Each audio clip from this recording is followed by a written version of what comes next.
guys, it's Macy here from MC Wild Nature, and I am so excited for this week because, as you may have seen if you follow my channel, I saw bison at PAYNES Prairie just last week, and I am so excited because I honestly was starting to think that they were a myth of the park rangers. So we're going to be talking a little bit more about them, where you can see them, what they do, what they eat, and why they're there.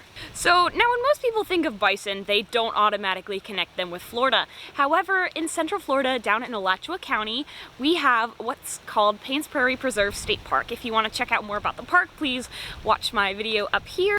But today we're going to be talking specifically about the bison that live here.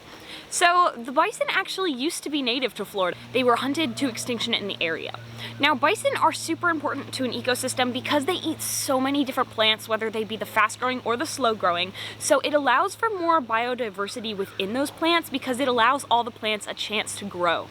This actually allows for more diversity within pollinators as well, which is way better for the environment because if one species gets a disease, the other species can kind of pick up the slack.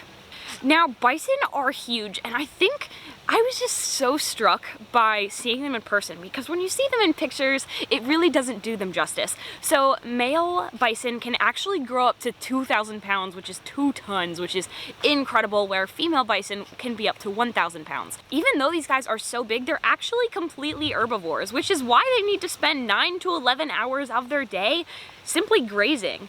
They don't get enough calories from the grasses and the herbs that they eat to be super active, so they can normally just be seen kind of lounging. These guys consume up to 24 pounds of plants every day. So as I mentioned before, these guys were actually extinct on the plains, but in 1975 they were actually reintroduced to the plains here in Central Florida, and the herd was originally from Oklahoma. It's so incredible that we were able to bring them back and really help the ecosystem.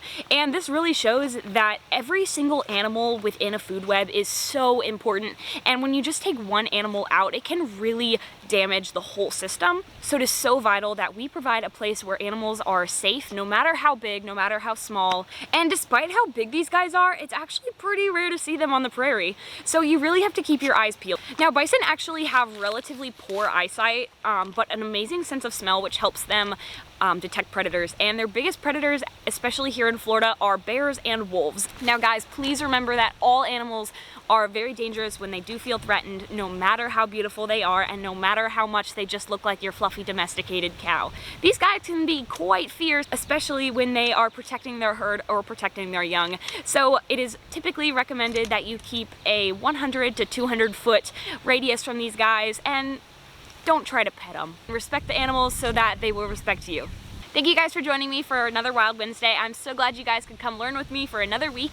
If you liked the video, make sure to give it a big thumbs up and subscribe to my channel as well so that I can keep making videos. Have a great week, guys. I'll see you Friday. Bye-bye.